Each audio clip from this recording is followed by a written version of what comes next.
வணக்கம். நம்ம வாழ்க்கை பயணத்துல சில சமயம் எது சரி எது தப்புன்னே தெரியாம ஒரு குழப்பத்துல நிப்போம் இல்லையா?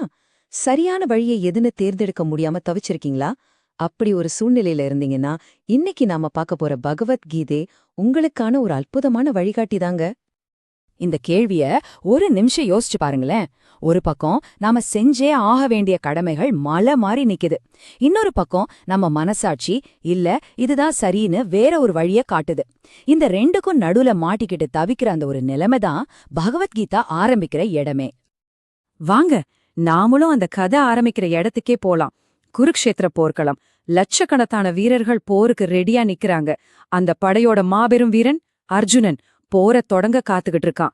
ஆனா அவன் மனசுல எழுந்த ஒரு தர்ம சங்கடம் அந்த போரையே நிறுத்திடுற நிலைமைக்கு கொண்டு போயிடுது. இப்ப இந்த சிக்கலை பாருங்களேன். ஒரு பக்கம் தர்மத்துக்காக போராட வேண்டிய அர்ஜுனன், ஆனா அவனுக்கு எதிரா நிக்கிறது யாரு தெரியுமா? அவனோட சொந்தக்காரங்க. அவன் ரொம்ப மதிக்கிற குரு துரோணர், அவன் உயிருக்குயிரா நேசிக்கிற தாத்தா பீஷ்மர். நம்மள பல பேருக்கு இந்த மாதிரி ஒரு நிலைமை வந்திருக்கும் இல்லையா? நம்ம அன்பானவங்களுக்கே எதிரா ஒரு முடிவு எடுக்க வேண்டிய கட்டாயம். நினைச்சு பாருங்க, அது எவ்ளோ கஷ்டமான ஒரு விஷயம். அர்ஜுனனோட இந்த வார்த்தைகளை கேட்டாலே அவனோட மனவேதனை எவ்ளோ ஆழமானதுன்னு புரியுது. இது வெறும் போர்க்களத்துல வர்ற ஒரு தயக்கம் இல்ல, இது ஒரு மனுஷனோட மனசாட்சிக்கும் அவனுக்கும் நடக்கிற போராட்டம்.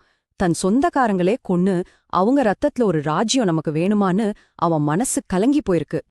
கடைசியில அந்த மாவீரன் மொத்தமா உடைஞ்சு போறான்.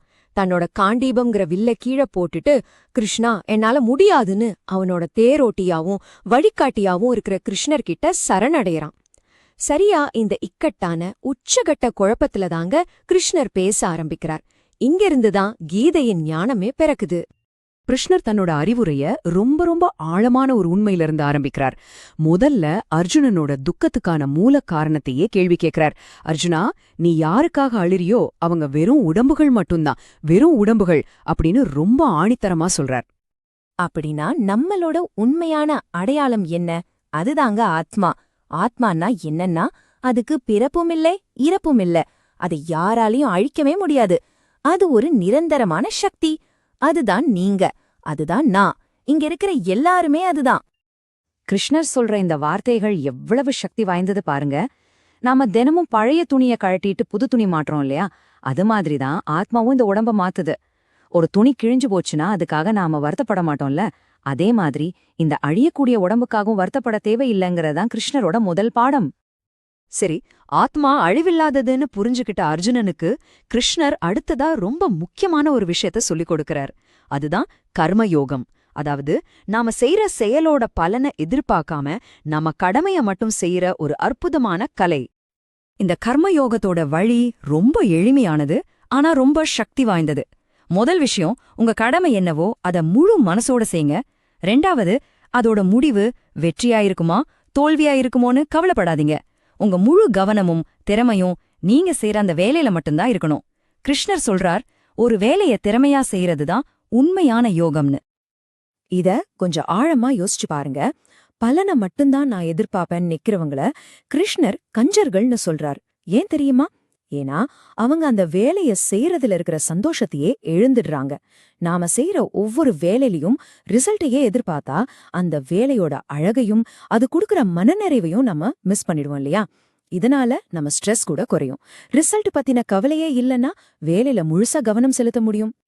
ஓகே, கடமைய செய்யணும்னு முடிவு பண்ணிட்டாலும் சில சமயம் நம்மால ஏன் அதை சரியா செய்ய முடியல?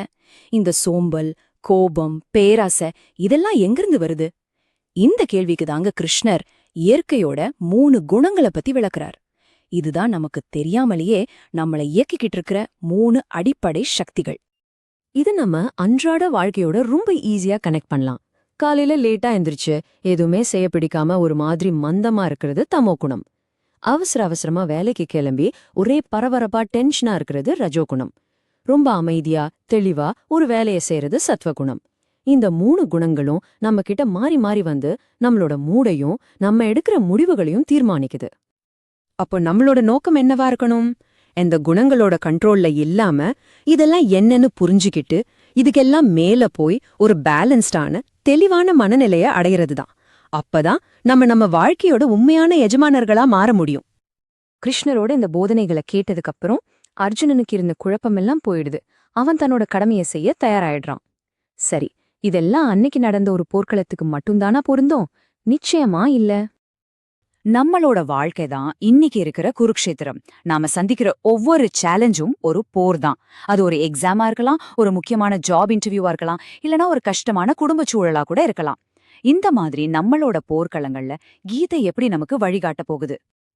ஒரு உதாரணத்துக்கு, பரீட்சை எழுத போற ஒரு ஸ்டூடெண்ட்டை எடுத்துக்கலாம். அவங்களோட கடமை, அதாவது தர்மம், நல்லா படிக்கிறது.